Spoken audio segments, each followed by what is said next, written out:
And the CNC Auto Show is back on the road again. We're ready for you. Now, we did a little research during the break because we did have a very interesting question from a gentleman named McCoot. And as it turns out, he had a Honda Civic. Right. And my thought process was, well, first I'll mention that he was thinking about going to run flat tires since he did not have a spare. He had like that little kit that you fill a tire up with tire if kit. you have a flat. Well, he was thinking about going to run flats. My thought was that the run flats were so much more expensive that I wasn't sure that I would spend that extra money. Well, as it turns out, our research department did the research on the Honda Civic. And really, you can go to a run flat tire for about $30 or $40 more per tire. Per tire, yeah. Which is really not that bad. I remember when they were much more money to go to a run flat. Now, one thing that you mentioned, though, John Ryan, is that you had concerns because when you're trying to change one of those, the sidewall is so much harder and the tire is so much heavier. So rigid. I guess, to support the weight of the vehicle with no air in it, of course.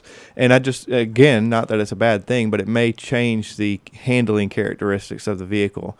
Of course, I used an example of like a higher-end car with sport suspension and all that, like, for instance, a BMW, and say it goes around the turn real nice, and then, because it has run flats on and it. It's and then designed for that. Right, and then you take the run flats off, perhaps, or something like that, and then you don't have that same handling. So that was kind of the way I was going with it. So we will need to do further research on that part of it to find out if it's a good idea to go from a non-run flat tire. Right. And the only other thing I can think of is just it may not be a huge decrease in fuel economy, but I will say that a run flat tire versus a non-run flat tire, depending on the size, it's a dramatic difference as far as the weight. The run flat's very, very heavy compared to a non-run flat. But I don't know that you'd really see that too much on, your fuel economy, but something to keep in mind. You may not. Great point. So, okay, are we ready to go to the calls? Yeah, let's go over to Wade. Let's do that. Hey, Wade, welcome to the show, and I see that you have a 2000 Dodge pick-em-up truck, and what's it doing to you? Yeah, so good morning, y'all. It sit there and run fine, and then it cuts off. And when it cuts off, the gauges on the dash and all cut off too. Wow! I'll put a new coil on it, and you wait a few minutes and crank it right back up. Wait, I have a question. It sounds kind of crazy, but the odometer, does the odometer say something different when it shuts off, like BUS or anything like that? No. No lines through the odometer or anything. It just cuts out. No, the odometer don't really cut out. It's the gauges and stuff go to nothing. Okay. The reason I asked that is those PCMs, the engine control modules, are real bad about dropping out. And what happens a lot of times, it doesn't give the information to the cluster and it shuts out. But most commonly, it would say BUS at the odometer, which means that vehicle doesn't have any more communication with the PCM. There's a lot of tests that need to be performed. Have you had the vehicle scanned for trouble codes? It don't have none. No codes. So the next thing that a technician would do is do all well, of course, they'd have to get it to act up, but they would check power and ground at the PCM and make sure everything's there, because it could be something like the ASD relay, which is a shutdown relay in the fuse box. That could be. I've changed every relay on it. I've changed the fuel pump and the ASD. Okay. So after that, let's see. If you check the power to it, that's what would be great to know if the power was dropping out. Is that used for a crank sensor on that model? Yeah, but that won't have anything to do with the gauges. Yeah. It does you got a point there, yeah. It does definitely use the crank sensor. I'm sure you've probably replaced that before. Yes, sir. But what I was told, and y'all the expert, that's the reason I called you. That I don't know about that. The crank sensor can fail two ways. It can fail to ground and it can fail open. Mm-hmm. Is that correct? It is, but it won't. There's nothing to short out. It won't. It's being that it's a magnetic sensor. It's just giving an input. So it's like you said. If it's open, it just doesn't see revolution.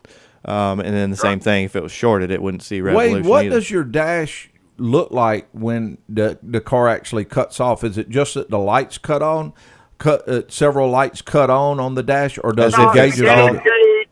The gas gauge and the temperature gauge and all that, they just like the ignition's off. Okay.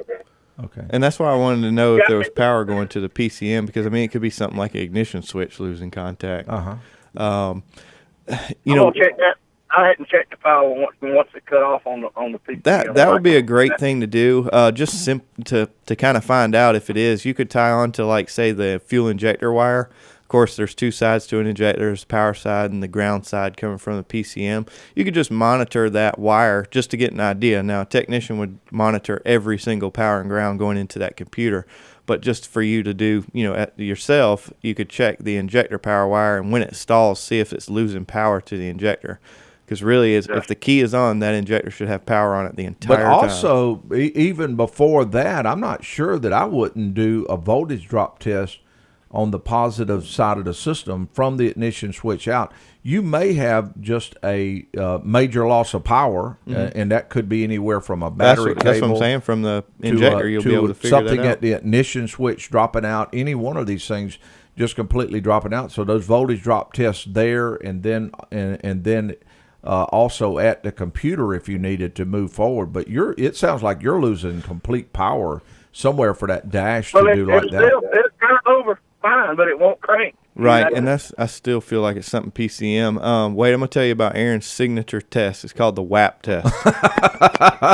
You're not going to tell him my secret, are you? Yeah, you're going to lend him your flashlight? Those controllers, that's called an NGC controller. It has 3 connectors on the PCM. They're bad about 2 things. The circuit boards have cold solder joints that can separate during different temperatures, and it can happen exactly what you're talking about. Yeah. But you're about to tell me you replaced PCM, right? No. There's actually 2 tests you can run on it. You can do the WAP test or the WAP test. Yeah, you can. Well, what I was going to say is the connectors are pretty bad about having loose terminal grip. So I'm not talking about yank on it till it comes out to the firewall, but just kind of wiggle the harness right there at the PCM. And then the second thing is, and it really is a test. I mean, it really and truthfully is. It even says it in the manual to gently tap the controller, which is, of course, the PCM. And if it is a solder joint, when you're tapping it, it can jar that. Tap. It's a WAP or a WAP. Yeah, you have to have a calibrated flashlight to do it with. You can whack it. Okay. How about a plastic mallet? That'll work. Just don't swing it like a hammer. Go ahead and buy the computer to start with, though, before you do that. Yeah. I got one more question, right quick. I know y'all busy. We didn't answer your first one. What do you want another one for? Well, you gave me something I want to try. I want to see if I got power. I told you to hit it. Okay. Well, what's your other one? About that already. I got the same year truck that's got a bad transmission in it, but it's 4-wheel drive with a PCM swap. It will, but it does still have to be programmed. It is the same controller number, but you have to install that VIN number off your current truck. The 4-wheel drive, again, will be programmed out when you program the new VIN number into that controller. Okay, I can do that. Okay. All right. All right. Appreciate it. Wade, thank you. See y'all later. Talk to you later. Oh, we enjoyed your call. Okay, the number to call 706-863-5800. John Ryan, we only have a minute. Let's try one? Yeah, let's try John real quick. Let's do it. John, welcome to the CNC Auto Show. Hey, I'm back. I missed a tech tip, but I forgot to tell you, you had my Durango a couple weeks ago, and you checked it over for my big upcoming trip. Uh-huh. And one of the things you did was that carbon flush. Mm-hmm. And my gas mileage has gone back to 20, 21 in the city. This is on my Durango. Beautiful. And up to 25, 27 on the highway. So I'm real happy with that service. And that'll make a huge difference with you going on a longer trip. Especially averaging, Yeah.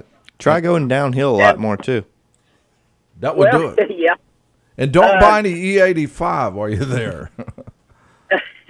The other thing I want to tell you, in I think it was 87, I bought my wife a Chevy Sprint. Had a 3-cylinder, automatic, air conditioning, the whole deal. It was a great little car until a drunk decided he wanted to be in the same place I was. Oh, no. Hey, John. It got 50 miles to the gallon. My question is, why can't we design an engine to get 100 miles to the gallon? Because of emissions. We're going to cover that on the next hour, and so stay tuned. Or just give us a call in the next hour, John. Yeah, or give us a call back. It's time to close this hour out, and want to thank our show producers and all the people that called in, and we'll be back with more of the CNC Auto Show. Hi, I'm Aaron Clemens with